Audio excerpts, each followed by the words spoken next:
Peut-être ce que je peux vous proposer, c'est que l'on démarre tout de suite, les différents témoignages ou les différentes interventions et puis je proposerais peut-être qu'on fasse peut-être une synthèse et une discussion après avoir entendu, les différentes personnes. Je vous laisse la parole et je vous laisse vous présenter. Merci beaucoup. Bonjour à tous. Donc, Julia Johannes, je suis responsable adjointe du département des ressources humaines en santé au sein de la direction de la stratégie à l'ARS Grand Est. Donc, effectivement, je remplace Madame Crotin qui a malheureusement l'obligation d'assurer pas mal de réunions.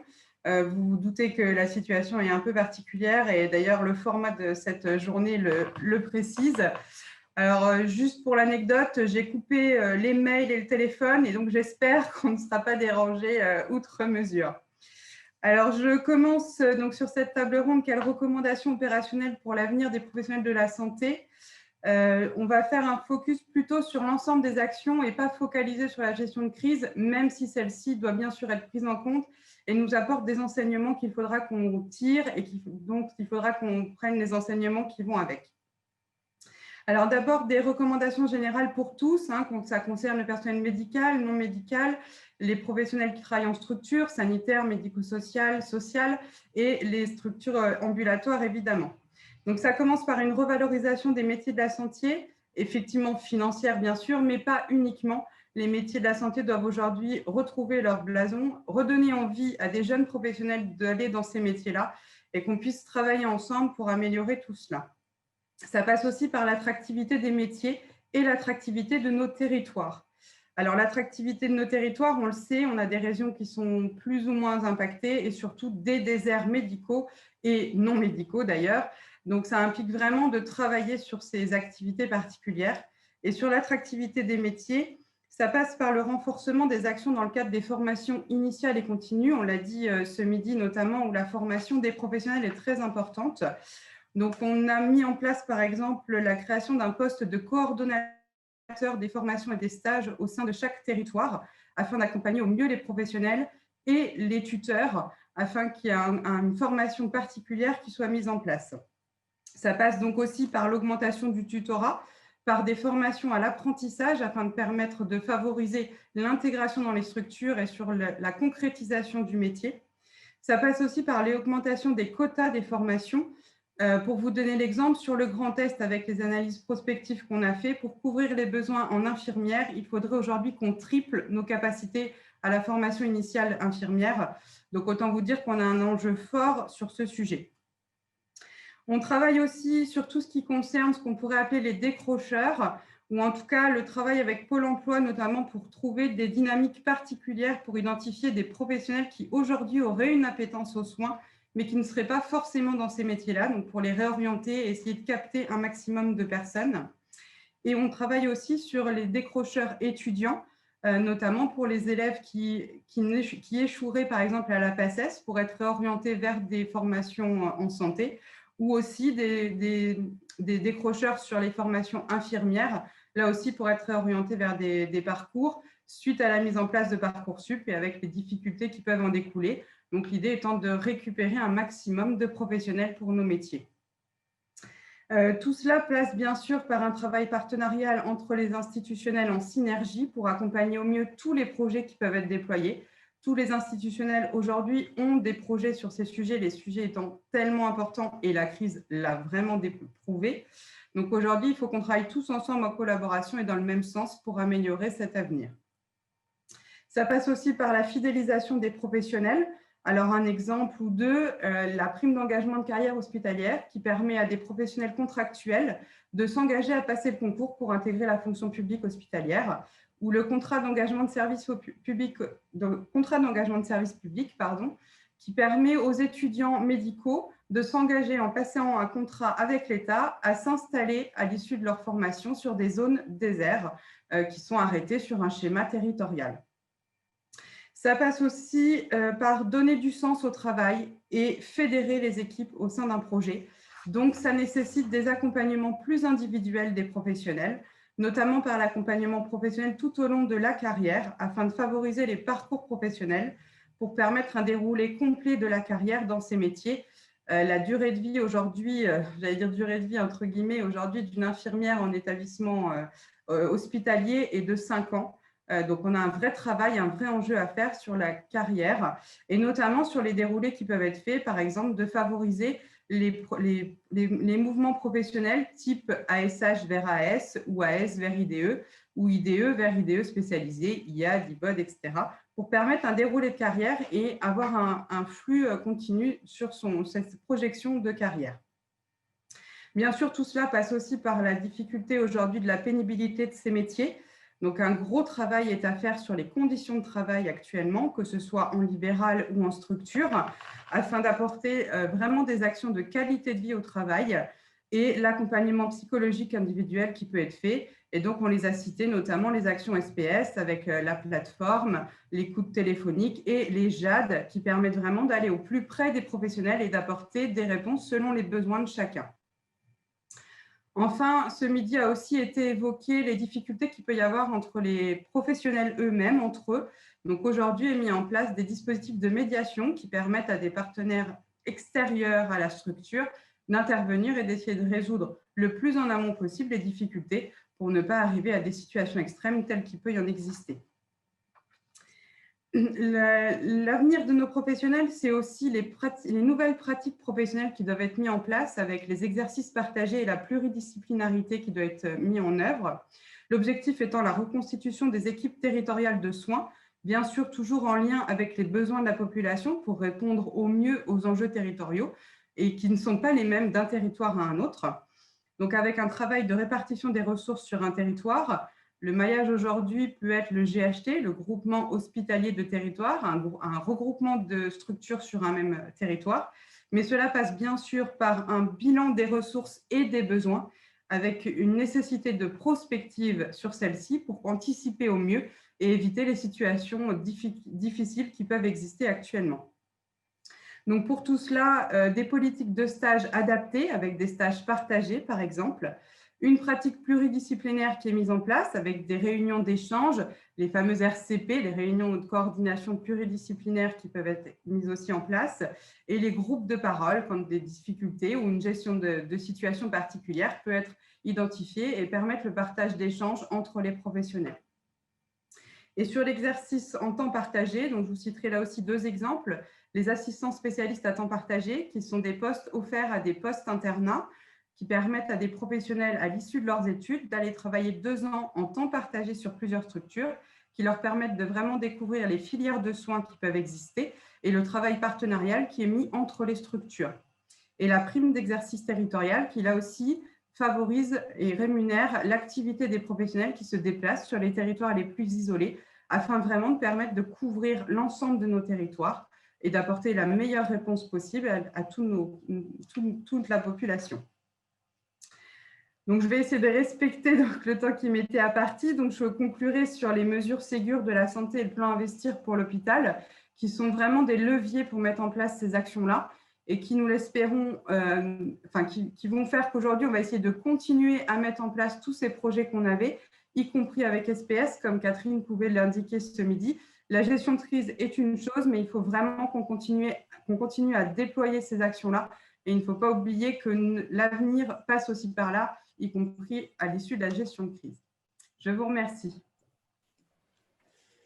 Merci beaucoup de cette intervention très synthétique et on voit que vous avez déjà commencé à brosser les différentes possibilités, les différentes modalités très opérationnelles par lesquelles on peut passer.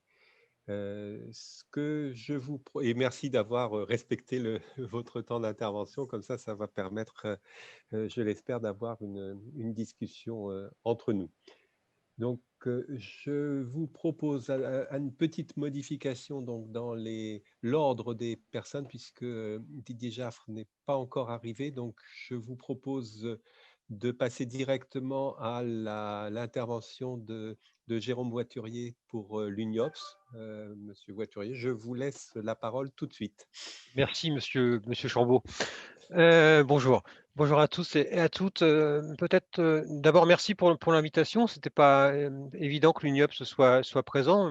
Pour ceux qui ne connaîtraient pas l'UNIOPS, très rapidement, on est ce qu'on appelle, une tête de réseau de deuxième niveau, c'est-à-dire une tête de réseau qui fédère une centaine d'associations qui sont peut-être plus connues, par vous, Médecins du Monde, une API, APF France Handicap et d'autres, et on intervient sur le champ sanitaire, médico-social et social. J'avais prévu au départ, de présenter en effet les dispositifs, mais ça vient d'être fait bien mieux que je n'aurais pu le faire, donc il va falloir que je réadapte, un peu mon intervention. Hem, on a, il y a plusieurs sujets, je pense, au-delà des dispositifs,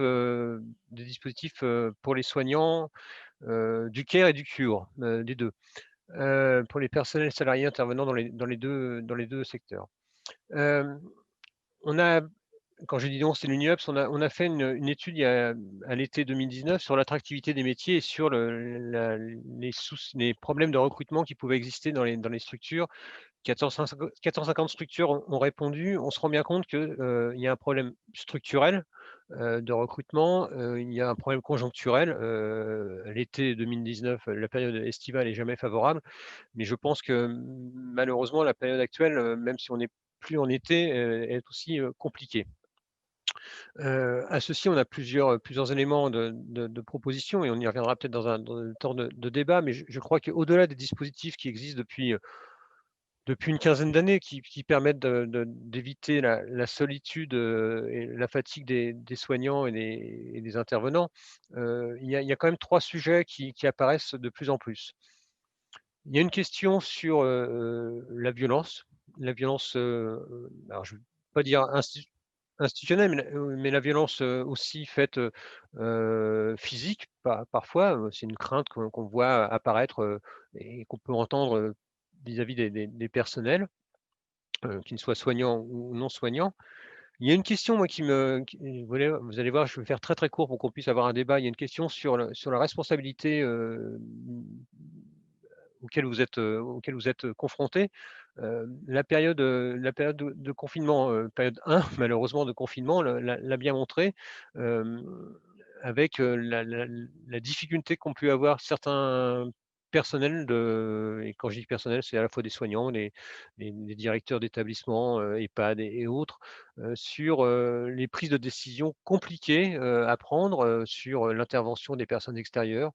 Les personnels qui doivent être, focalisés en premier lieu sur, du soin, entre autres, et d'accompagnement, ont été amenés à avoir des sujets à traiter sur, est-ce que je privilégie le bien-être, de la personne que j'accompagne, que j'accueille, et c'est-à-dire, en conséquence de pouvoir, accueillir la famille, ou est-ce que je traite en premier lieu la sécurité sanitaire de mon établissement et de mes personnels? C'est donc des sujets qui sont pas toujours traités. On a eu l'occasion, alors je fais attention aux ARS qui sont présentes autour de la table.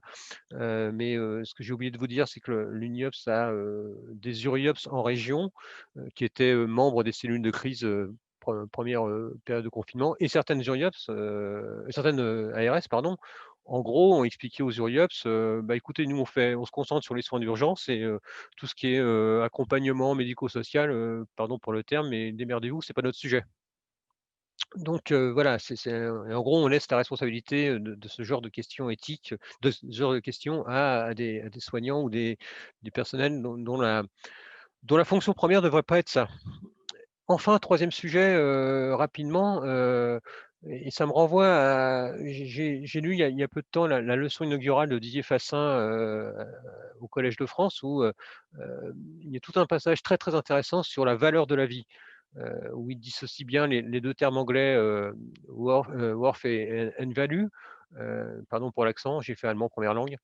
Hem Mais on voit bien qu'il y a la deuxième période de confinement, et le débat qui est en train d'apparaître sur la sélection des patients va aussi entraîner une difficulté supplémentaire pour les personnes qui interviennent en premier lieu, c'est-à-dire, les soignants, les paramédicaux, qui à mon sens, ne devraient pas être, traités, enfin, ça ne devrait pas être un sujet pour eux.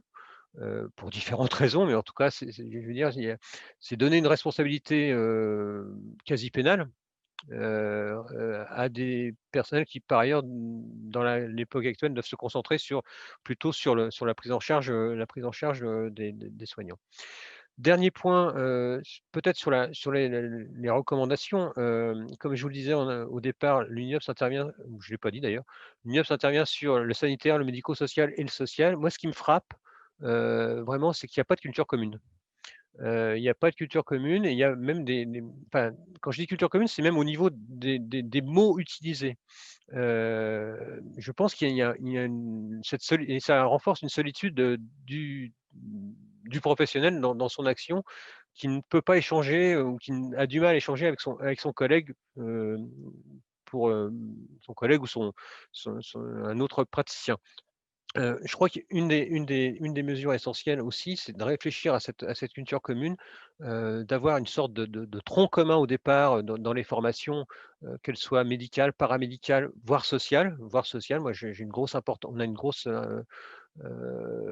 préoccupation sur le travail social et d'avoir une sorte de tronc commun, entre ces différents acteurs en devenir, déjà permettrait aussi quelque part de limiter la solitude, que peuvent ressentir les professionnels. Je finis là, donc j'ai essayé de faire très court, mais je pense que le débat pourrait être beaucoup plus intéressant. Merci beaucoup pour ces quelques pistes, Monsieur Voiturier. Et puis, je pense que c'est aussi intéressant parce que vous arrivez avec un prisme différent de celui de Julia Johannes, et ça permettra aussi justement d'avoir ce débat sur les deux niveaux, à la fois sur un niveau de positionnement sur des recommandations générales que l'on peut faire, et puis un débat aussi sur les mesures concrètes que l'on peut mettre en place. Et merci, vous nous faites gagner un petit peu de temps, ce qui est parfait pour qu'on puisse être certain d'avoir ce temps de débat.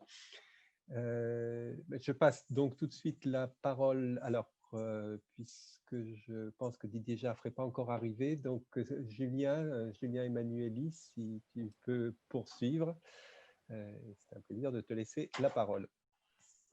Merci Laurent, bonjour à tous et merci pour l'invitation. Moi je vais vous présenter de façon succincte les grands enseignements d'un rapport que nous avons commis à l'IGAS sur la prise en charge coordonnée des troubles psychiques et la manière dont on peut l'améliorer. Alors c'est un travail que j'ai fait conjointement avec un collègue qui s'appelle François Schechter, que je représente aussi, et puis un interne qui était en soutien. Donc, quel était le contexte de cette mission? D'une part, c'était le constat qu'on avait une forte augmentation de la fréquence des troubles psychiques ainsi que leur complexification depuis pas mal d'années, que ce soit en Europe ou même en Amérique du Nord. En France, en tout cas, ce qui est sûr, c'est que les troubles psychiques et psychiatriques sont classés au premier rang des maladies en matière de dépenses de santé. Touchent à peu près un quart des Français au moins une fois dans leur vie. Ce qui caractérise un peu la question des troubles psychiques, c'est à la fois les difficultés d'accès aux soins et également la production d'actes qui sont parfois non pertinents et qui peuvent être coûteux. Bien que représentant une partie des besoins, une partie importante, les troubles légers, psychiques légers à modérés ne sont pas toujours bien pris en charge, que ce soit pour un défaut de temps ou de formation des médecins généralistes, qui ont surtout recours aux prescriptions médicamenteuses, que ce soit les questions liées à l'accessibilité et ses difficultés aux centres médico-psychologiques, ou également, et les trois ne sont pas exclusifs les uns des autres, un problème d'accessibilité financière, un frein financier pour consulter un psychiatre ou un psychologue en libéral. Donc, il y a une expérimentation toujours en cours de la Caisse nationale de l'assurance maladie qui vise à mieux mobiliser les psychologues libéraux dans la prise en charge coordonnée de ce type de troubles vus en médecine générale. Et nous, ce qui nous était demandé, c'était, initialement en tout cas, d'évaluer la prise en charge de troubles psychiques légers à modérés dans le cadre de cette expérimentation. L'expérimentation de la CNAM, c'était en gros les troubles légers à modérés qui étaient vus en ville par un médecin généraliste, en articulation avec un psychologue clinicien qui participait au parcours de soins contre remboursement. Donc notre objectif, enfin en tout cas ce qui était attendu de nous, qui était d'évaluer le dispositif, évidemment, ça ne s'est pas fait exactement comme ça parce que d'une part, on n'avait pas de données suffisantes, c'était en cours, et puis par ailleurs, il était prévu que ce soit évalué. Donc on s'est surtout intéressé aux conditions d'une participation de psychologues cliniciens au parcours de soins coordonnés au cas où l'expérimentation de la CNAM s'avérerait concluante, avec un focus particulier sur à la fois la formation, les conditions d'exercice actuelles des psychologues, et puis les prérequis plus généraux qui pourraient être imaginés à leur intégration dans la prise en charge coordonnée. Donc, pour ça, on a, sur plusieurs mois, novembre 2018 à juillet 2019, en lien avec le ministère de la Recherche et de l'Enseignement supérieur, évidemment sur la base d'une commande du ministère de la Santé, on s'est déplacé sur plusieurs régions, dont évidemment celle qui accueillait les expérimentations de la CNAM. Il y avait 4 départements qui étaient concernés. On a auditionné plus de 100 personnes, 150, de tous bords, administration centrale, agence du champ de la santé, l'enseignement supérieur, les syndicats de psychologues, la psychologie universitaire, clinique, les professions de santé. Et nos constats, ils sont disponibles sur le rapport qui est en ligne, on peut trouver de façon facile. Mais en gros, si je devais résumer, je dirais que les formations universitaires des psychologues cliniciens apparaissent assez hétérogènes en termes de contenu théorique et pratique, et que par ailleurs, une partie des psychologues pratiquent sans qu'un cadre d'exercice garantisse, comme pour les autres professionnels de santé, enfin pour les professionnels de santé, puisque les psychologues ne sont pas définis comme des professionnels de santé, l'équilibre entre liberté d'exercice, la confidentialité et la sécurité pour les personnes prises en charge. Par ailleurs, l'application de la réglementation permettant l'usage professionnel du type psychologue génère parfois des pratiques, elles aussi, différentes au sein des ARS. Donc, on voit que si les expérimentations menées actuellement par la CNAM se généralisaient, il faudrait quand même poser un cadre, des règles qui permettent d'assurer la qualité des soins délivrés par les psychologues qui interviendraient dans le cadre du parcours de santé. Je précise que, évidemment, ce serait sur la base d'un volontariat, comme d'ailleurs l'expérimentation aujourd'hui. Donc, nos recommandations, dans l'immédiat en tout cas, ce qui est sûr, c'est qu'il faut mener un travail de quantification et de localisation de l'offre de psychologues cliniciens libéraux afin d'optimiser leur mobilisation dans le cadre de la gestion locale de l'offre de soins psychiques, parce qu'on voit bien qu'avec l'expérimentation de la CNAM, rien que de repérage des psychologues qui pourraient éventuellement participer à l'expérimentation, ce n'est pas toujours révélé facile. Ça, c'est dans l'immédiat, mais les enseignements plus, je dirais, à long terme, c'est dans la perspective d'une participation des psychologues qui le souhaitent au parcours de soins coordonnés, ouvrant un remboursement par l'assurance maladie. Il nous paraîtrait nécessaire, d'une part, de créer, à l'initiative du ministère de l'Enseignement supérieur, un diplôme universitaire, DU, qui définissant la qualité de psychologue susceptible de rentrer dans ce cadre, articulé à un système de labellisation de ces diplômes par le ministère de la Santé, puisque aujourd'hui, le ministère de la Santé, ce n'est pas lui qui intervient sur la formation de psychocliniciens, c'est le ministère de l'Enseignement et de la Recherche, l'Enseignement supérieur et de la Recherche. Par ailleurs, il faudrait également tendre vers un rapprochement du cadre d'exercice des psychologues qui donc souhaiteraient intervenir dans le parcours de soins coordonnés avec les autres acteurs du soin psychique, et on pense plus particulièrement aux pratiques de coordination, de partage d'informations minimales. Puis, il faudrait également envisager de manière plus générale la création d'une instance qui veille, comme c'est le cas pour beaucoup d'autres professions de santé, aux bonnes conditions d'exercice et qui préserve aussi la diversité des pratiques et du cadre déontologique et des obligations de développement professionnel continu. Donc, ce que je peux rajouter pour finir, j'ai évoqué les expérimentations de la CNAM, je pense que leur évaluation, il y en a qui sont finies, il y a des évaluations qui doivent être en cours. et dont je pense qu'on aura des résultats l'année prochaine. Mais ce qui est sûr, c'est que nous, ce qu'on a vu, c'était que la base de remboursement qui était proposée par l'assurance maladie dans le cadre de ces expérimentations était considérée par certains volontaires comme ne prenant pas assez en compte justement l'investissement du psychologue, et notamment le temps de coordination. Ça, c'est la première chose.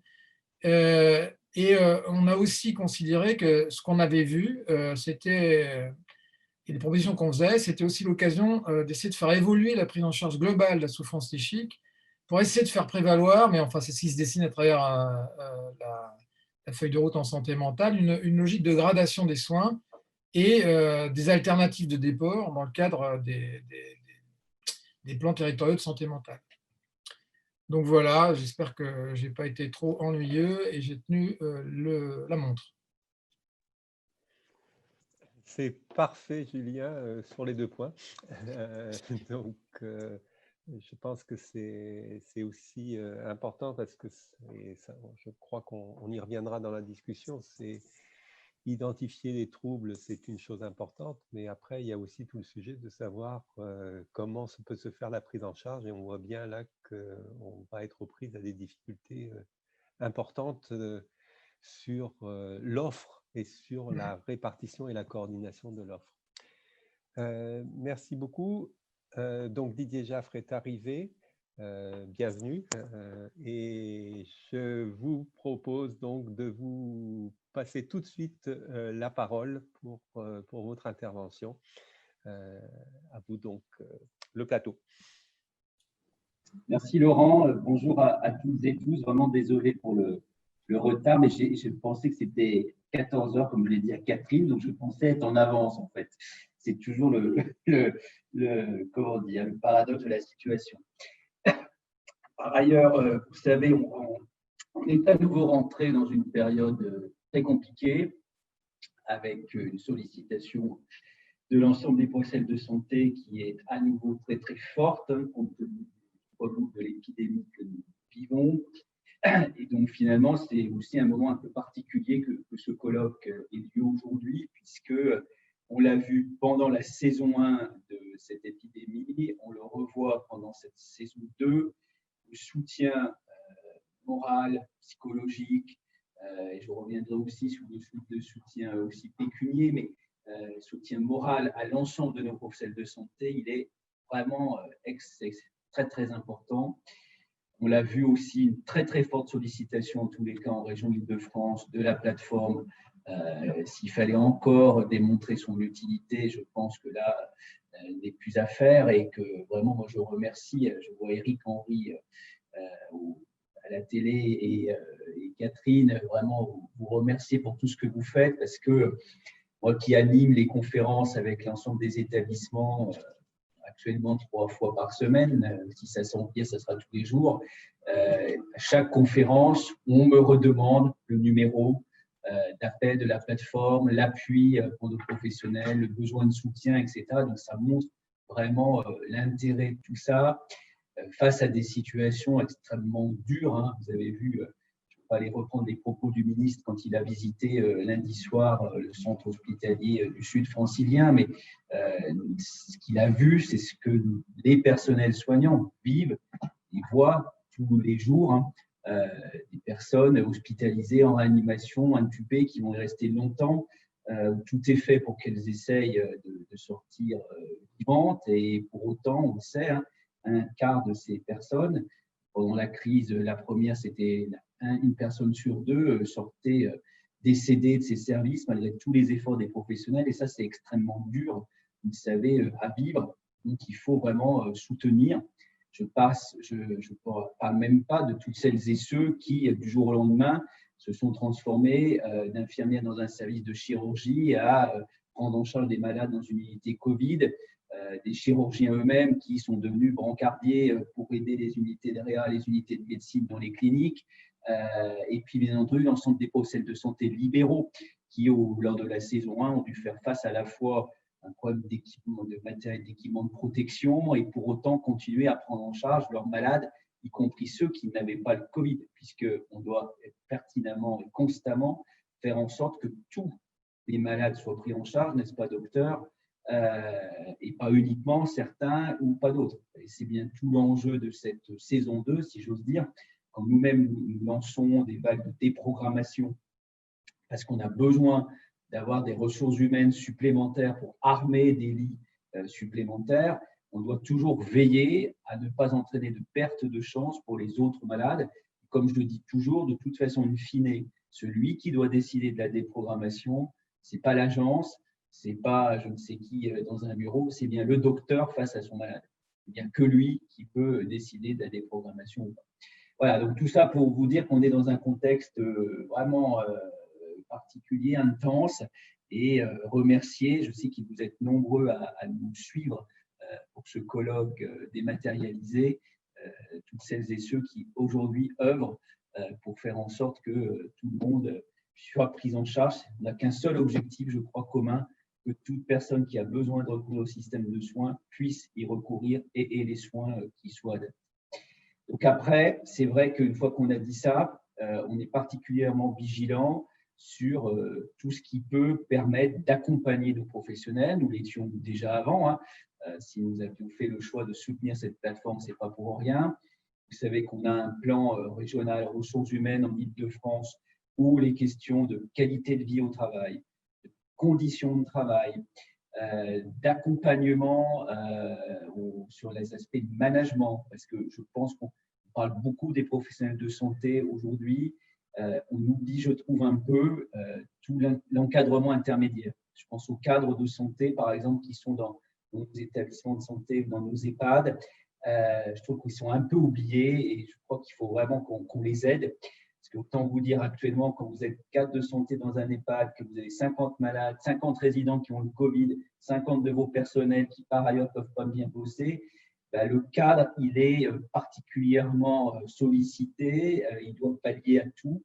C'est vrai que je trouve qu'on ne met pas assez en valeur ces métiers intermédiaires entre les soignants, infirmiers, aides-soignants, aides psychologiques, etc., les docteurs, bien entendu, les directeurs. Et la fonction de cadre, la fonction d'encadrement, je pense, est essentielle.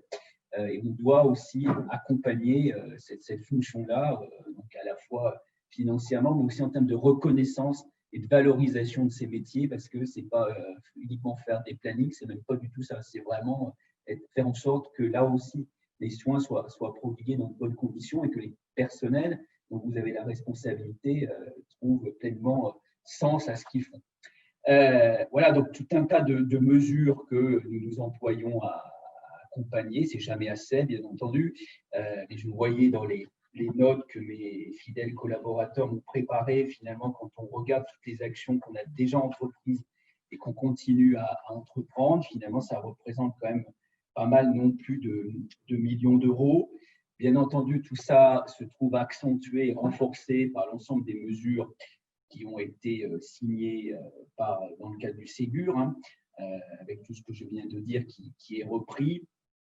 Nous, c'est vrai que nous sommes par ailleurs dans une région, comme je dis toujours, assez atypique, puisque nous avons bien entendu un parc d'établissements extrêmement important. On voit bien sur la contrainte sur les lits de soins critiques actuellement. On voit bien que le taux d'équipement en région de l'Île-de-France est sans commune mesure largement supérieur à ce qu'on peut connaître dans d'autres régions, y compris des grandes régions comme Auvergne-Rhône-Alpes ou PACA. Il n'en reste pas moins que notre principal défi en Île-de-France, c'est de garder nos professionnels de santé. Et ça, je pense que je l'avais déjà dit, je crois, au dernier colloque l'année dernière, c'est vraiment le défi majeur à tous les niveaux, que ce soit des infirmiers, des aides-soignants, des docteurs, mais aussi des personnels administratifs. La cherté, entre guillemets, de la vie francilienne fait que nos professionnels, de plus en plus, et c'est accentué, je pense, avec la crise, ont tendance à quitter la région et au sein de la région, à s'éloigner du cœur de Paris pour essayer de trouver des postes en petite, en grande couronne, où la cherté est moindre. Et du coup, ce qui nous pose d'énormes problèmes pour faire fonctionner nos hôpitaux, y compris les plus grands hôpitaux de la PHP, qui ont du mal, dans des services pourtant de renommée internationale, à recruter et à garder leur personnel.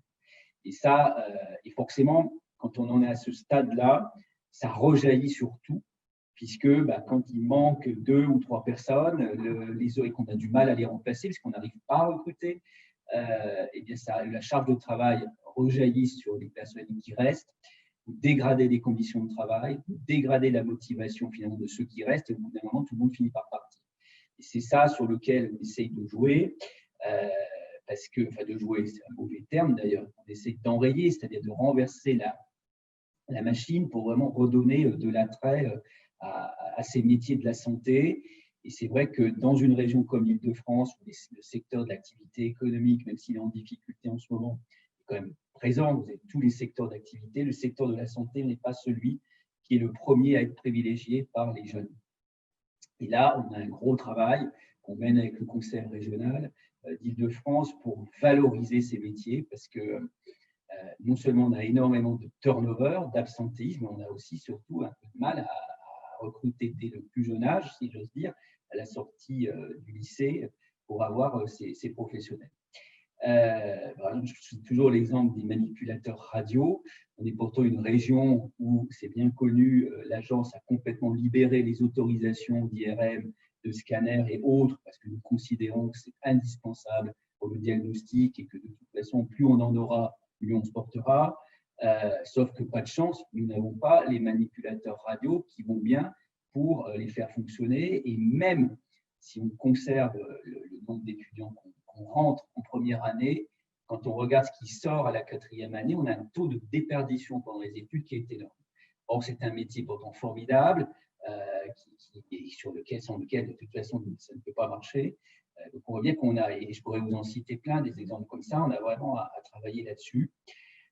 On a par ailleurs, je vous disais, sur les conditions de travail, engagé beaucoup de travaux avec la HS, avec l'ANACT, donc la RACT en région Île-de-France, que ce soit sur le secteur sanitaire ou que ce soit sur le secteur médico-social.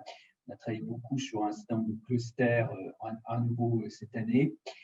On travaille aussi beaucoup sur, ça vaut bien entendu pour l'instant essentiellement pour les docteurs, mais je pense qu'on doit travailler pour tous les types de professionnels sur ce qu'on appelle, nous, l'exercice partagé, que ce soit un exercice partagé entre la ville et l'hôpital, que ce soit un exercice partagé entre le CHU et un hôpital. Et quand je dis hôpital, c'est aussi bien un hôpital public qu'un hôpital privé, puisque l'enseignement que nous avons aussi de tout ça, c'est qu'il ne faut surtout pas mettre en situation de concurrence sur ce manque de personnel au secteur d'activité publique et privée. Au contraire, on doit tous s'unir, puisque finalement, tout le monde en région Île-de-France est, hélas, déficitaire en personnel. Et même si dans certains endroits, les rémunérations sont supérieures à d'autres, on voit bien que ce simple élément ne suffit pas à garder les professionnels. Et moi, j'ai beaucoup de cliniques privées à but lucratif, par exemple, et aussi des ESPIC dans Paris et en petite couronne qui n'ont pas énormément de mal à recruter. On a la question du logement sur lequel on investit avec le conseil régional. Ça prend du temps, c'est toujours pareil. C'est-à-dire que là, on a un besoin énorme tout de suite de recrutement et toutes nos opérations, elles sont à moyen et long terme. Donc, la question, comme toujours, c'est comment passer le court terme. C'est là où l'accompagnement fait par SPS est essentiel. Parce que si en plus, nos professionnels ont le sentiment, et c'est un sentiment qui ressort très fort, de ne plus être reconnus et que leurs métiers sont complètement délaissés, y compris par les institutions où nous sommes, je pense que nous sommes foutus et que nous n'arrivons pas à surmonter ce qui est devant nous. Et donc, cet exercice partagé, on le soutient beaucoup. On a beaucoup d'assistants universitaires, par exemple en médecine générale, qui sont partagés. On a nos assistants spécialistes partagés. Je veux maintenant, avec les doyens, créer des véritables parcours professionnels. C'est-à-dire qu'une fois qu'un jeune interne a son poste d'assistant partagé, on doit être en capacité d'emblée de lui dire quel sera le poste de PH qu'il va pouvoir prendre, où il va pouvoir le prendre, comment il va pouvoir continuer à exercer 2 jours au CHU, 3 jours dans le centre hospitalier. Je trouve qu'on ne va pas du tout assez loin sur ces parcours. Et je pense que pour les infirmiers, pour les aides-soignants, pour les manipulateurs radio, pour toutes les autres professions, on devrait faire pareil. Je trouve qu'on ne raisonne pas assez en termes d'école, si je veux dire, de suivi de l'ensemble des personnes qu'on forme en région de France. Un chiffre astronomique pour celles et ceux qui ne sont pas de la région, mais sort chaque année plus de 30 000 diplômés en santé en région. 30 000 diplômés, c'est équivalent à une grosse ville de province. On pourrait se dire, mais de quoi ils se plaignent avec un nombre pareil. Eh bien, en fait, non seulement ça ne suffit pas à remplacer toutes celles et ceux qui partent en retraite, etc., mais surtout, on a tellement des gens qui se désintéressent et qui vont faire un autre métier qu'effectivement, on est à nouveau en très grande difficulté. Donc, et c'est parce que je pense qu'on ne construit pas assez des parcours valorisants, on ne donne pas de visibilité pour nos jeunes sur qu'est-ce qu'ils vont pouvoir faire.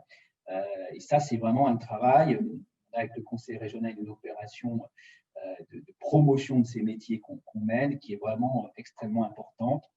Je vous parlais également du dispositif des 400 médecins généralistes en Ile-de-France, où c'est qu'on en a beaucoup.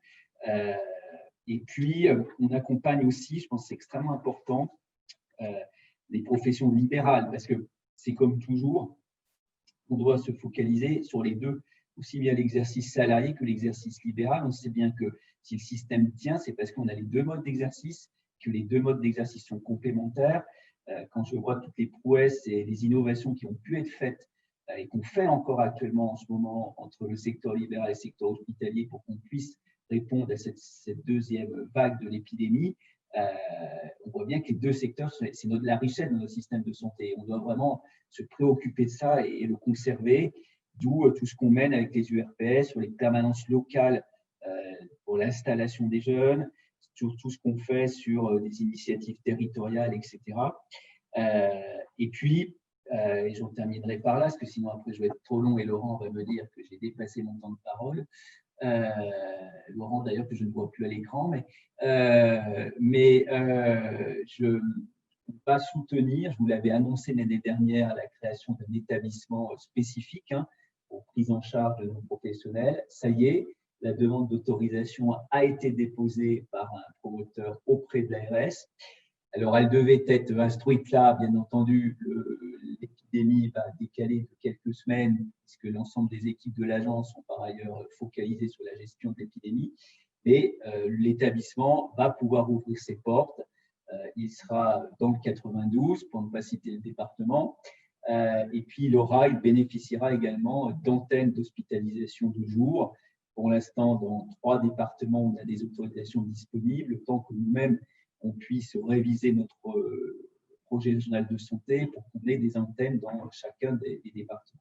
Ça, c'est quelque chose d'hyper important. Comme toujours, je préférais ne pas avoir à créer cet établissement-là, que finalement, on pourrait se dire qu'il faut soigner le mal à la racine. Néanmoins, on sait tous, même à tout moment, dans nos métiers, c'est des métiers très durs, avoir besoin d'aide, avoir besoin de répit, etc. Il faut qu'il y ait des lieux qui existent comme ça. Et c'est vrai qu'on n'en avait pas suffisamment dans notre région.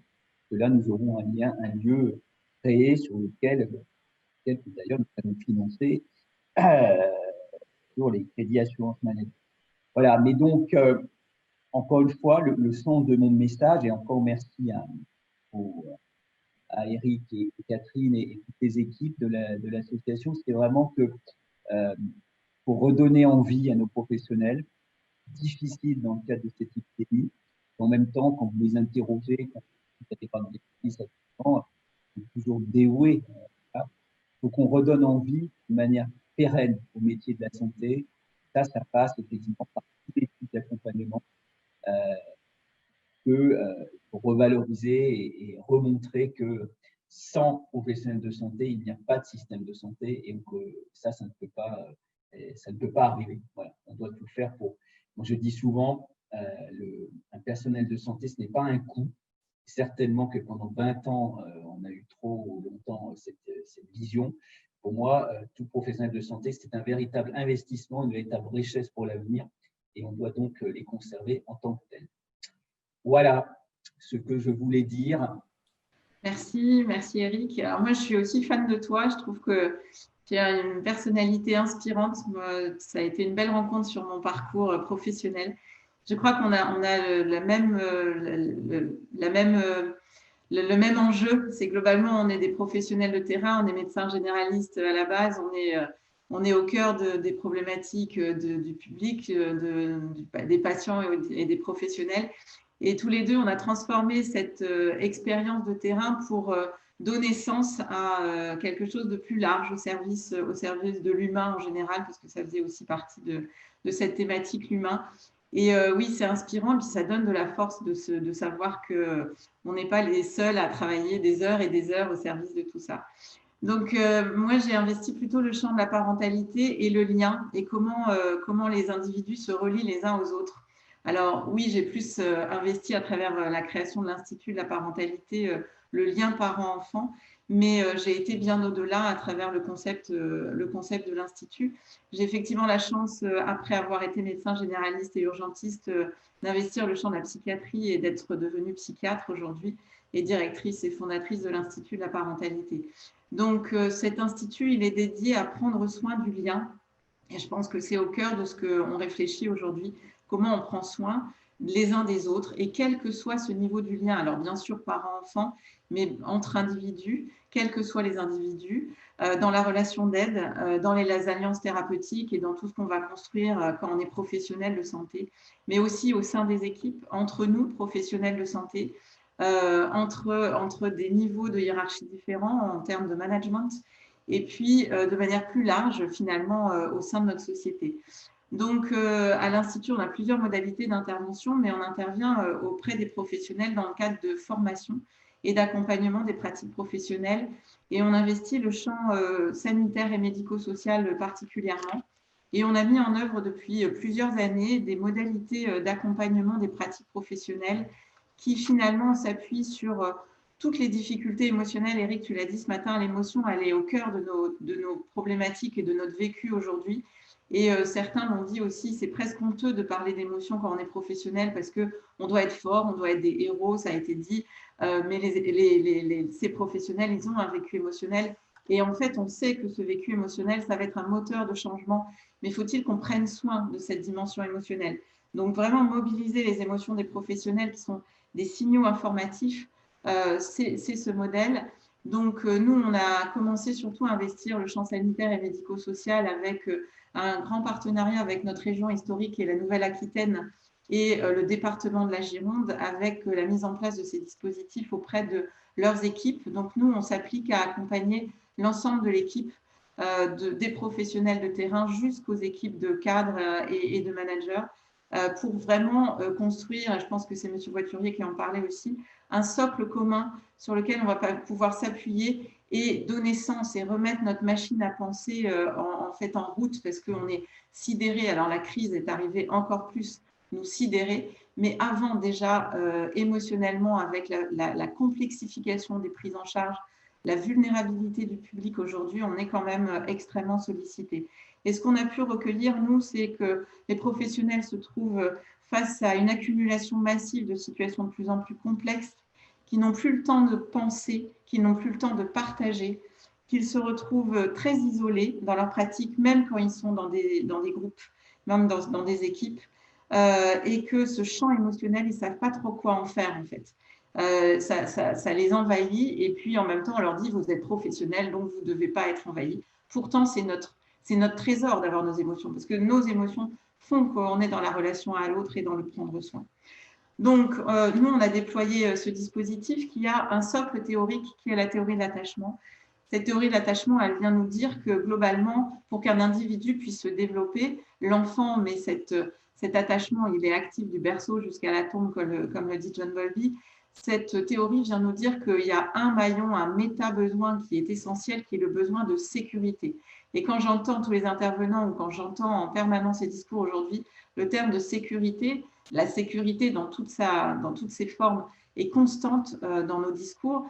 Et ce que vient nous expliquer et vient théoriser la théorie de l'attachement, c'est le besoin de sécurité émotionnelle. Et comment on va pouvoir le mettre en œuvre? Donc, comment on peut essayer de penser des nouveaux modèles en lien avec cette dimension psychosociale de la théorie de l'attachement qui, bien au-delà des 1000 jours, vient aussi nous questionner dans nos relations, dans notre manière, dans les modèles interpersonnels, comment on rentre en relation les uns aux autres. Et globalement, on a petit à petit mis en œuvre, donc moi j'ai modélisé, mais de manière très empirique et très expérimentale avec les équipes de Nouvelle-Aquitaine, et on va le déployer puisqu'on a un deuxième site qui a ouvert ses portes en région parisienne à Sénart. Et puis, on a aujourd'hui la perspective de créer une fédération, puisque de nombreux professionnels de terrain rejoignent le mouvement que j'ai inspiré avec l'Institut de la parentalité. Donc, on est aussi en train de transposer sur le territoire. Et globalement, on s'est dit comment on allait mettre tout ça en œuvre. Donc, je me suis inspirée de techniques comme la technique AFRE de Françoise Molena, qui vient analyser de manière interdisciplinaire les situations à haut risque émotionnel auprès des équipes, auxquelles j'ai associé bien sûr les apports de la théorie de l'attachement. Et puis, on s'est aussi inspiré du comité de retour d'expérience comme les CREX sur les situations complexes. Et on est intervenu au sein des équipes sanitaires ou médico-sociales pour venir accompagner autant les cadres que les professionnels en lien avec le public. Et on a fait émerger petit à petit des besoins. Et ces besoins, vous les avez tous finalement évoqués. Et ça a été très intéressant de le voir mis en œuvre. Donc, les besoins, c'est de renforcer le travail pluridisciplinaire, de pouvoir sortir des cloisonnements pour pouvoir vraiment partager notre expérience et construire de nouveaux modèles. Mais on a besoin aujourd'hui de cette synergie et cette crise sanitaire en témoigne encore plus. La deuxième demande, c'est d'accéder à des formations avec des outils communs pour avoir ce socle commun, pour travailler ensemble. Alors moi, c'est vrai que je travaille dans le champ de la parentalité et de la protection de l'enfance où les professionnels médicaux, médico-sociaux et sociaux sont très en difficulté. Et globalement, cette théorie, elle fait partie des recommandations aujourd'hui de nombreux rapports de consensus pour qu'elle puisse devenir, sans être une vision dogmatique exclusive, mais dans une lecture très intégrative, de pouvoir donner sens aux autres pratiques et aux autres regards. Mais c'est essentiel d'avoir un discours commun parce que sinon, on ne pourra jamais pouvoir traverser ces exercices trop cloisonnés.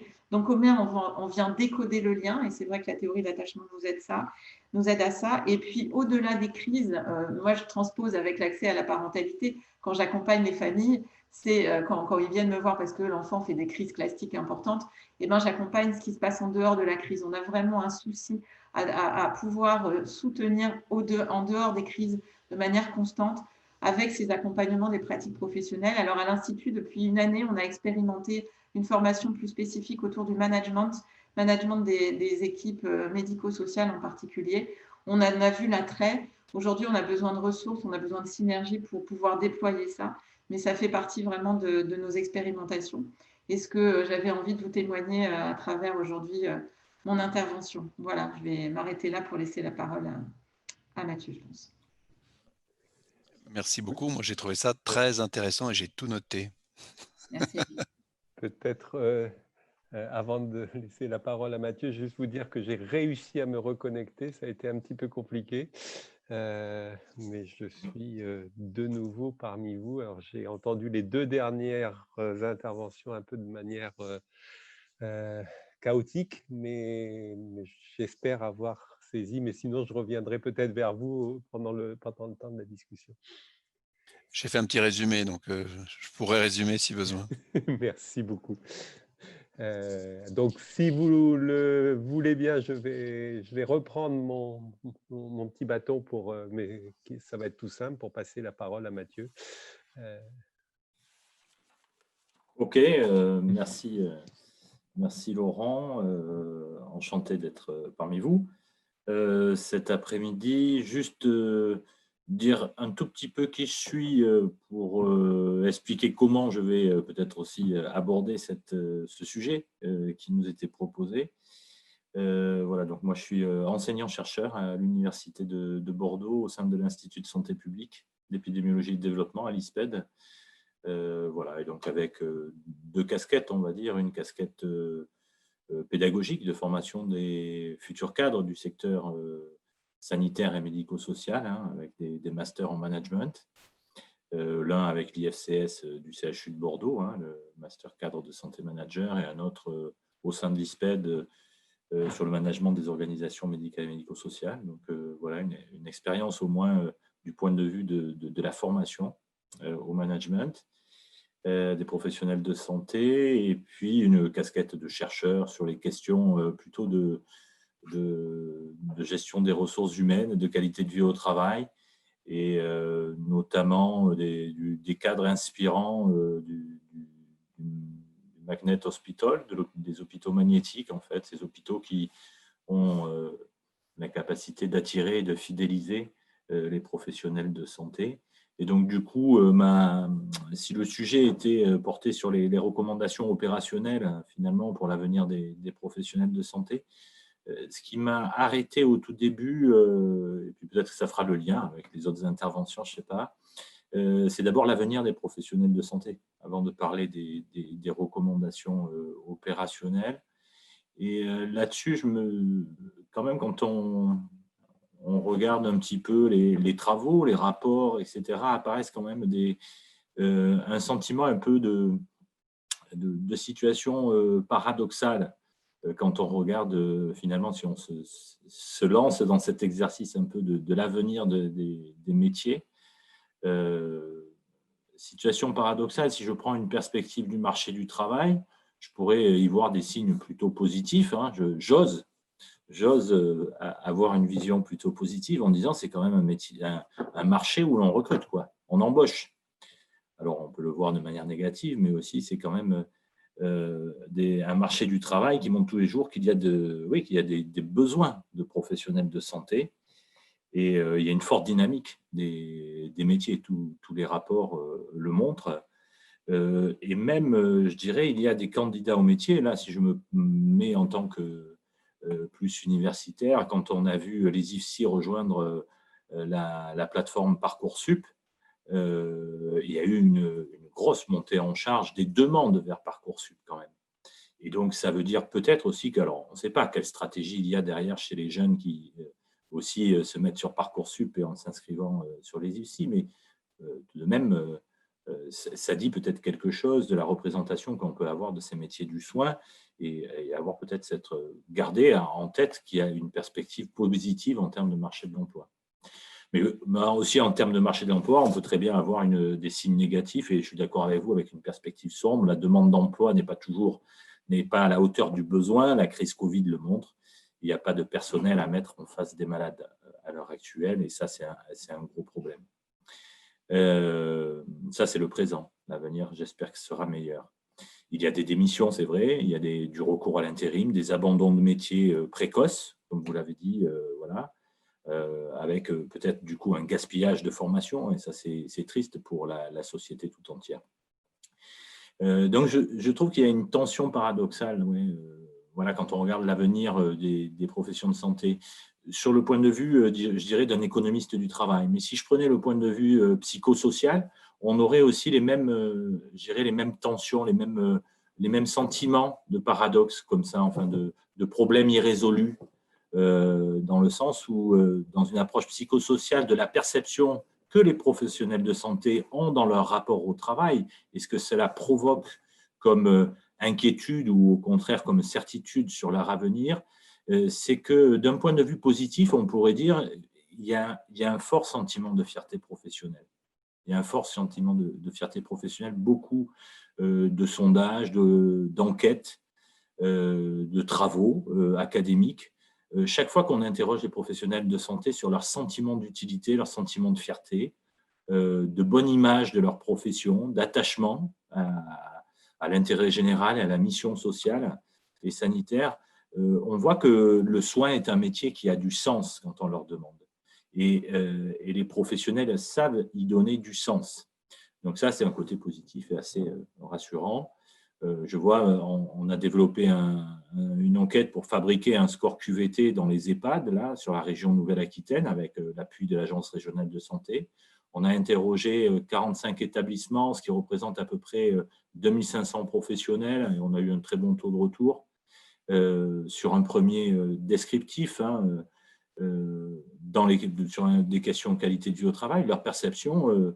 On pensait qu'ils allaient nous dire mon métier a perdu du sens, etc., qu'ils étaient un peu peut-être désengagés. Et finalement, c'est tout le contraire. C'est tout le contraire. Ils disent mon métier est intéressant, mon métier est riche, mon métier a du sens, il a du contenu. Voilà. Et ce qui ne va pas, bien évidemment, on le sait, et ça, c'est les signes négatifs, on va dire, de la relation psychosociale au travail. C'est vrai, c'est l'histoire de la reconnaissance. L'histoire de la reconnaissance et le sentiment d'être empêché dans la réalisation d'un travail, de ne pas être reconnu à la hauteur de l'engagement qu'ils y mettent. Voilà, donc j'enfonce sans doute des portes ouvertes pour vous tous, mais c'est intéressant de se dire qu'on est dans des situations de tension comme ça, des situations de paradoxe. Évidemment, ils se sentent empêchés parce qu'il y a une charge administrative importante aujourd'hui qui les détourne peut-être de la relation de soins.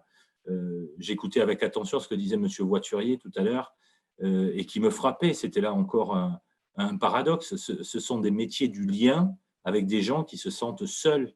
Comment voulez-vous avoir comment peut-on résoudre ce paradoxe-là où aujourd'hui ce sont des métiers de l'aide, de la relation, hein, du lien social avec des gens qui se sentent dans une certaine solitude.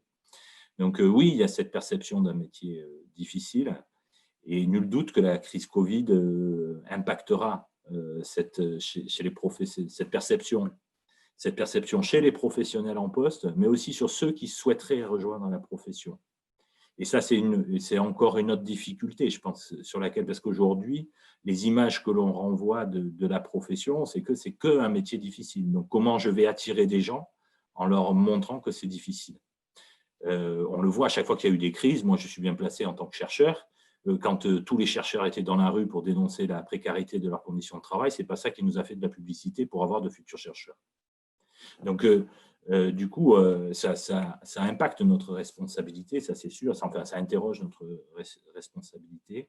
Et donc, vous voyez, mais je pense qu'en adoptant différentes lentilles, la lentille de l'économiste du travail, la lentille du psychosociologue, on verrait toutes ces tensions. Elles sont inhérentes finalement peut-être à l'évolution. Voilà, on aimerait qu'elles n'existent pas, mais c'est comme ça. Alors, la réponse, pour essayer d'être le plus bref possible, je vois que Laurent a disparu, donc en fait, comme ça, il n'y a plus de maître du temps, c'est bien. Mais Eric-Henri veille. Catherine est là, ne t'inquiète pas, Catherine est là. C'est pas moi, je te préviens qu'elle est derrière et qu'elle compte. Mais par contre, en réponse à tout ça, en tant qu'observateur, et puis aussi un peu acteur, quelquefois, en tant que… Voilà, il m'arrive quand même d'intervenir auprès des directeurs d'hôpitaux, des cadres de santé aussi pour les accompagner dans leur changement. La réponse que l'on a, c'est le prendre soin des soignants. Alors, je dis bien le prendre soin des soignants. Aujourd'hui, la réponse que l'on a, c'est protéger les soignants. Et la nuance veut dire quelque chose. C'est-à-dire qu'aujourd'hui, on est plutôt dans une stratégie de réparation souvent, de réaction, une stratégie a posteriori vis-à-vis de ces questions d'attractivité, de fidélisation des professionnels de santé. Et donc, il en faut, sans doute, comme dans toute gestion de risque, il faut des mécanismes de protection et des mécanismes de réparation. Mais le mécanisme, sans doute, le plus coût efficace, c'est sans doute la prévention. Et d'ailleurs, la prévention est un mot d'ordre de toute notre stratégie nationale de santé. Et en la matière, vis-à-vis des professionnels de santé, d'ailleurs, dans la stratégie nationale de santé, il y a une stratégie QVT. Il y a une stratégie prendre soin des professionnels de santé. Et en tant qu'expert du Haut Conseil de santé publique, je me souviens avoir vraiment plaidé pour que le prendre soin des soignants, la stratégie qu'avait proposée Marisol Touraine, puis soit reprise par Agnès Buzyn, pour intégrer véritablement la stratégie nationale de santé, pour montrer que la qualité de vie au travail est un des déterminants de la santé. Et ça, c'est un point extrêmement important, puisqu'on est tous orientés vers la qualité et la sécurité des soins. Et donc, c'est une réponse. L'autre réponse que l'on a aujourd'hui, c'est celle des avancées avec le Ségur, j'ose plus dire le Ségur de la santé, moi je dis le Ségur des rémunérations, ou le Grenelle des rémunérations, si vous voulez, parce que ça a été une déception. C'est une déception parce que la réponse n'est pas à la hauteur de ce que l'on souhaiterait. Certes, c'est des avancées d'attractivité de métier, si vous voulez, à travers le mécanisme de la rémunération, mais enfin, tout bon manager sait quand même que s'il a bien suivi ses cours sur les théories de la satisfaction et l'ambivalence de la satisfaction, que la rémunération n'est qu'un facteur d'hygiène, c'est-à-dire un facteur qui rend motivable, mais qui ne motive pas. Vous voyez, ce n'est pas un moteur, la rémunération. Or, ce que l'on retiendra pour l'instant, et j'espère on en retiendra d'autres. Je sais qu'il y a des groupes de travail complémentaires, mais que ce n'est pas que par des primes et des augmentations de points, d'indices, que nous arriverons à rendre du sens au travail et à rendre de la meilleure attractivité. Et ce que j'aurais souhaité, c'est que ça soit vraiment plus un Ségur de la santé. Un Ségur de la santé qui vient interroger ce que vous avez dit sans doute sur les identités professionnelles, sur les collaborations interdisciplinaires, sur le sentiment finalement qu'on est en capacité d'agir dans son travail, voilà, et qu'on développe véritablement la fidélisation des professionnels. Parce que ce que j'observe, c'est que, bien évidemment, et c'est normal peut-être du côté du régulateur, des politiques publiques, on est plutôt sur l'attractivité des métiers ou l'attractivité des territoires. Les ARS l'ont montré avec les dispositifs qui sont mis en place, mais il faudrait agir sur un troisième pilier qui est bien l'attractivité des organisations, l'attractivité en interne. Et cette attractivité de l'organisation, elle ne se construit que sur la base de la fidélisation de ceux qui y sont déjà. Si on ne s'occupe pas bien de ceux qui y sont déjà, on ne pourra pas exercer le mécanisme de la réputation qui fait l'attractivité du métier et l'attractivité. D'où le management par attachement. D'où peut-être un management basé sur un sentiment d'attachement ou un management que moi j'appelle aimant, en référence aux hôpitaux magnétiques, mais qui est fondé sur cette dimension d'autonomie, d'empowerment, effectivement, de rendre les professionnels en capacité d'agir et en capacité d'agir en décloisonnant. Un mot a été dit plusieurs fois, le décloisonnement interprofessionnel, à la fois dans le cadre du travail, sans doute dans le cadre de nos formations. Nous-mêmes, nous sommes acteurs de formation, Laurent Chambaud en tant que directeur de l'HESP, mais moi, à l'ISPED, on est acteur et on sait qu'on doit favoriser partout où l'on peut le pluriprofessionnel, quoi. Hein, la rencontre, des espaces de rencontre, même dans le cadre de l'éducation, des différents professionnels qui font l'hôpital ou qui font la médecine demain. Et puis, dernier point, c'est un peu brouillon maintenant dans ma manière peut-être de présenter les choses, mais je rejoins aussi cette idée que justement dans nos formations, peut-être en termes de recommandations opérationnelles, nous devons aussi insister sur la dimension pour les futurs managers, puisque moi je forme plutôt des futurs managers, la dimension de la gestion émotionnelle et de la dimension, disons, il faut qu'on leur apprenne la psychologie du travail, pour le dire très simplement.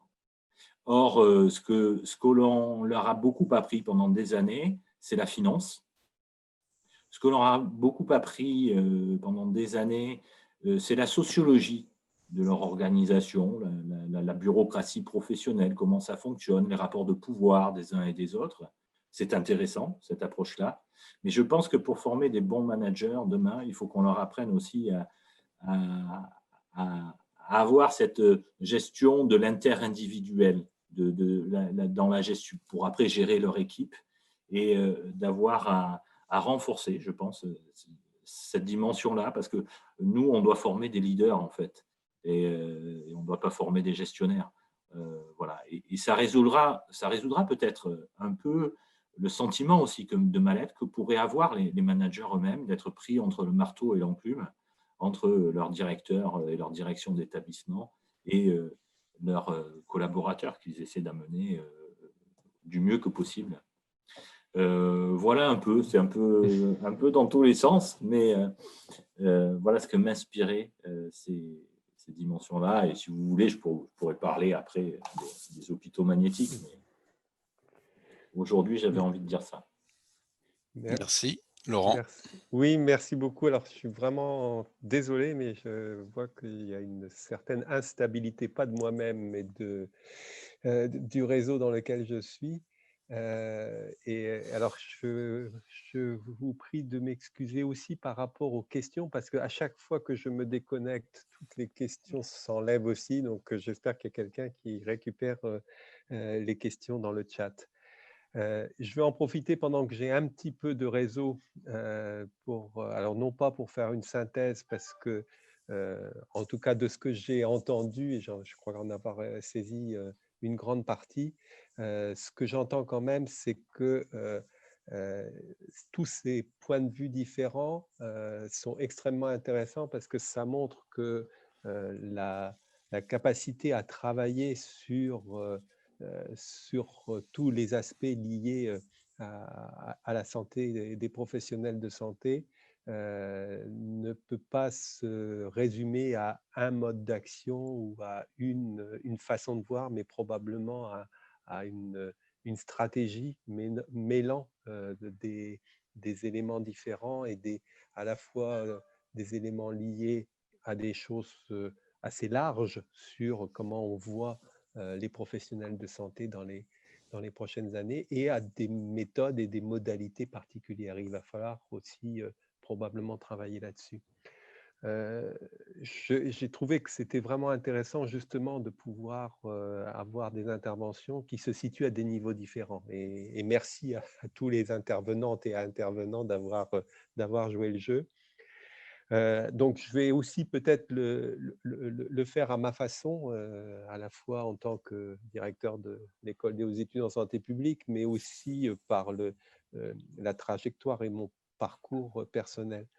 D'abord, pour reprendre un élément, à mon avis, qui devrait être au fronton de tout ce que l'on peut faire jusqu'à présent, et je reprends là-dessus de ce que vient de dire Mathieu, tout ça n'a de sens que si on travaille sur la prévention. C'est-à-dire qu'à partir du moment où on commence à gérer des problèmes de santé des professionnels de santé, c'est qu'on a déjà probablement loupé quelque chose. Et je pense que c'est effectivement très important d'essayer de se placer dans cette modalité où on met en place les modalités les meilleures pour qu'on puisse arriver à ce que les professionnels de santé travaillent dans des conditions qui soient les meilleures possibles. Je rappelle un petit point aussi, peut-être, je ne sais pas si ça a été dit pendant la journée, mais un petit point international. Le besoin en personnel soignant est criant dans tous les pays. J'ai le souvenir que l'OMS disait, et je pense que c'était au milieu des années 2010, vers 2005 ou 2006, qu'il manquait à l'époque 3,4 millions de professionnels de santé dans le monde. Et puis, un peu plus tard, et c'était il n'y a pas si longtemps que ça, c'est passé de 3,5 millions à 7 millions. Et on est sur des hypothèses disant que dans les années 2030-2035, il manquera dans le monde au moins 15 millions de professionnels de santé. Et c'est un sujet qui agite beaucoup dans tous les pays et pas uniquement dans les pays en développement comme on peut le penser. Et ça, je crois que c'est aussi un élément dont il faut tenir compte, c'est que si, avec les tendances de fond qu'il y a dans le monde, on va avoir besoin de plus en plus de professionnels de santé. Et quand il y a des manques de professionnels de santé, ça se ressent aussi sur les modalités de travail. Le deuxième point aussi sur lequel je voudrais insister, parce que c'est ce que l'on vit actuellement, à mon sens, la crise de la Covid, elle intervient à deux niveaux différents. D'une part, elle accentue des tendances de fond que l'on connaît depuis de nombreuses années. Ces problématiques-là ne sont pas nouvelles, mais elles sont devenues criantes, et notamment pour le grand public ou pour les médias à l'occasion de cette crise. Alors, en France, on a eu quand même aussi une crise qui durait déjà depuis 1 an dans les hôpitaux, mais je pense que globalement, cette crise-là, elle vient accentuer ces tendances de fond, mais pas uniquement. Je pense qu'elle peut permettre aussi de re-questionner nos pratiques. Et je ne sais pas si on y arrivera, mais je crois que c'est vraiment un moment important pour re-questionner ces aspects-là. Et dans ce sens, je ne peux qu'être en accord total avec Mathieu, parce que je pense que le Ségur de la santé a loupé quelque chose à ce niveau-là. En déroulant aussi un peu, je crois qu'il y a quand même un sujet qui est majeur, qui est la valorisation du sens de l'action des professionnels de santé. ça a été dit par plusieurs personnes, le problème n'est pas qu'un problème de rémunération. Il y a eu et il y a effectivement un problème de rattrapage des rémunérations, probablement, mais il y a aussi quelque chose qui est dans le sens qu'a l'action des professionnels de santé et de ce que l'on fait au niveau de notre système de santé. Et là, moi, il y a deux éléments qui me paraissent importants. D'une part, il y a une sorte de paradoxe, puisque on sent un malaise très fort à l'intérieur, c'est-à-dire que les professionnels ont un malaise fort par rapport à se questionnent par rapport à leur métier, par rapport à leurs activités. Mais quand on regarde à l'extérieur, c'est-à-dire ce que pense la population par rapport aux professionnels de santé d'une manière générale et au système de soins, on a une très forte adhésion et un très fort soutien de la population à ces professionnels. Et ça, je crois que c'est un élément aussi sur lequel il va falloir qu'on travaille. La perception est extrêmement positive. Et le deuxième point, c'est je crois qu'on n'a pas non plus assez pris la mesure de ce qu'est la spécificité de ces métiers. Et il y a des spécificités. D'abord, le lien avec l'intime. C'est pas tous les métiers que l'on a qui ont ce lien si fort avec l'intimité, la vulnérabilité que celui qu'ont les professionnels de santé. À mon sens, c'est un métier dans lequel on ne se pose pas la question des valeurs, c'est pourquoi on travaille, mais on a du mal à les faire exprimer. Et ça, je crois que c'est aussi un travail à faire. Et puis, c'est un métier qui a des servitudes particulières. Et ça, je crois aussi que c'est un élément dont il faut tenir compte. Alors, c'est les horaires, c'est les conditions de travail, c'est tout un tas d'éléments de ce type-là, et qu'il faut aussi probablement beaucoup mieux expliciter dans le cadre de ce que sont les activités et ce que l'on attend des professionnels. Et puis, je déroule aussi un peu à ma façon, mais un élément aussi qui me semble important, c'est comment on organise tout ce qui tourne autour de la qualité de vie au travail. Et je pense que là, vous avez les uns et les autres donné beaucoup de pistes sur la façon dont on peut organiser cette qualité de vie au travail. Et à mon avis, il y a vraiment deux niveaux. Il y a ce que l'on peut faire au niveau interpersonnel, et probablement qu'on ne le fait pas assez. Et toutes les modalités dont vous avez parlé, tous les éléments, à la fois en termes de dispositifs, comme ce que font un certain nombre d'agences régionales de santé, ce qu'a exposé Julien sur la manière de pouvoir coordonner, Julien Emmanuelli, de pouvoir coordonner l'action dans le domaine spécifique de la santé mentale ou de la psychiatrie, sont des éléments sur lesquels il va falloir qu'on travaille sur quelle est la posture de chacune des personnes qui peut aider dans ce contexte-là. Mais il y a un autre niveau qui est peut-être celui que nous, à l'école, et peut-être chez Mathieu aussi, qu'on regarde plus, qui est le rôle des institutions et des cadres dirigeants. Et ce rôle-là, il est majeur, parce que c'est lui qui facilitera les conditions de ces actions interpersonnelles. Et probablement que là, on n'est pas très bon. On n'est pas très bon parce que, effectivement, on n'a jamais regardé ces institutions de cette manière-là comme des institutions qui créent les conditions de la bienveillance, qui créent les conditions de la capacité à interagir positivement, à régler les conflits, parce que ça, c'est aussi des éléments extrêmement forts au niveau des professionnels de santé, à régler les conflits, peut-être aussi à organiser la hiérarchie des pratiques et des métiers. Et donc, c'est un contexte qui est finalement extrêmement délétère quand il n'est pas organisé comme ça. Et je reviens sur, avant que je sois déconnecté, sur un élément dont parlait Didier Jaffre et qui, à mon avis, est un élément important, c'est qu'on ne prend pas du tout la mesure du rôle de ce que sont les cadres intermédiaires, qui pourtant jouent des rôles très importants et sont souvent des personnes qui elles-mêmes sont soumises à des injonctions paradoxales et donc ont des risques très forts en termes de souffrance au travail. Et donc, ça aussi, je pense que ces cadres intermédiaires qui devraient être au contraire les chevilles ouvrières de la promotion de ces modalités, de ces actions, de ces techniques qui sont fondées sur la bienveillance, finalement deviennent des sortes de forteresses assiégées parce qu'ils essayent de trouver des modalités de survie dans des conditions où ils ne savent pas où ils doivent se situer. Et ça, je crois qu'il y a vraiment un travail à faire là-dessus.